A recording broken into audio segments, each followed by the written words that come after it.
看到今每个客家焦点，客家三国伫金球奖选择动后，汪峰主嘅三国戏系得到嚟了解金球奖最佳传统歌乐嘅专辑奖，因为客家传统歌乐第摆得到金球奖嘅肯定。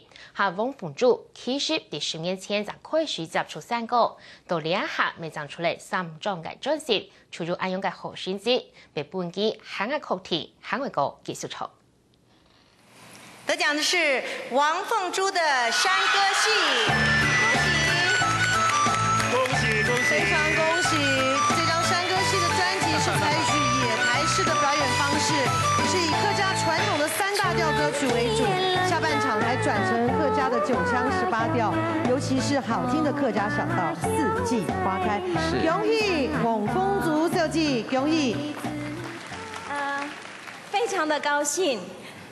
能够得奖，非常的感谢吉森唱片公司刘家丁董事长给我的机会，也感谢。唐多是大家专辑得奖嘅，王峰做欢喜嘅只有上台2獎，對佢來講，一個獎都冇簡單爭得到，因為這種人要求懂人嘅。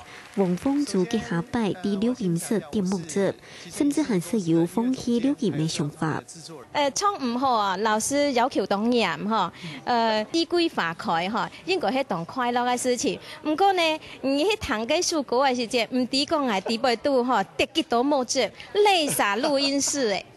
王峰做嘅成歌戲也總在攝用嘅扮演嘅時間製作，前台嘅特色就係用野台戲嘅表演方式演唱，希望聽眾對成歌有新嘅體會。當初哈，做呢一張專輯哈，我想一定要做一個有特色嘅專輯。成歌有特色，一定要用親像嘅條擺出把戲係嘛哈，那種感覺，所以我就要做，那我就把它設計成一個演唱會的感覺。 然後用3場，然後3種不同的編曲方式，然後把它呈現出來，這樣子。甘肅了開那花那，滿山落香那。